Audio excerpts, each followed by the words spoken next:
tu som si uvedomila tú základnú vec, ktorá si myslím dodnes platí, že taká veta je, že človeče, pomôž si sám, aj Pán Boh ti pomôže, takže že musia sa štartovať moje vnútorné procesy. Nejaké samoozdravovacie a tie som sa snažila vlastne naštartovať.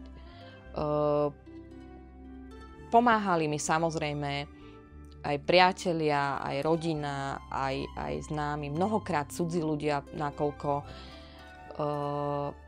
tá rodina a tí priatelia tým, že majú emocionálny vzťah ku mne, boli mnohokrát paralizovaní, hej, čiže niektorí sa odmlčali, niektorí nevedeli, čo mali povedať, niektorí plakali a tak ďalej. Takže v podstate do istej miery to pomáhalo, do istej miery ich bolo treba držať ich, takže vedela som, alebo cítila som skôr, že treba ešte ísť hľadať nejakou cestou tých vnútorných nejakých procesov. A to nebolo ľahké.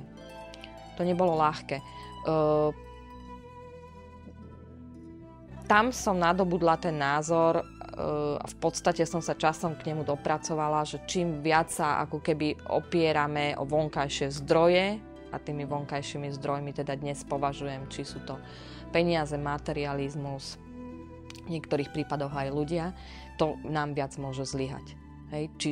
Čiže skôr tie vnútorné zdroje a vonkajšie už keď tak v zmysle, ak je niekto veriaci v zmysle Boha, v zmysle uzdravenia, v zmysle pozitívneho myslenia, to je už na každom, kto si akú cestu vyberie. Takže toto bol taký nejaký môj prerod.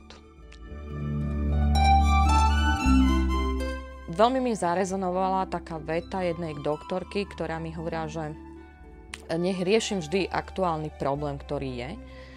A to bolo taká nosná veta, ktorej som sa potom chytila a dodnes deň tak riešim problémy, že ich rozdeľujem na drobné.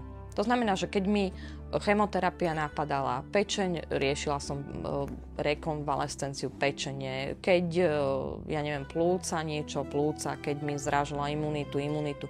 Proste som si uvedomila, že nemôžem mať cieľ smrť. Lebo naozaj sa k nej dostanem. Hej, čiže dala som si ten cieľ, že teda bude to život, ale to som nevedela, či sa k tomu cieľu dostanem. Ale vždy som akútne riešila to, čo bolo v danom momente treba.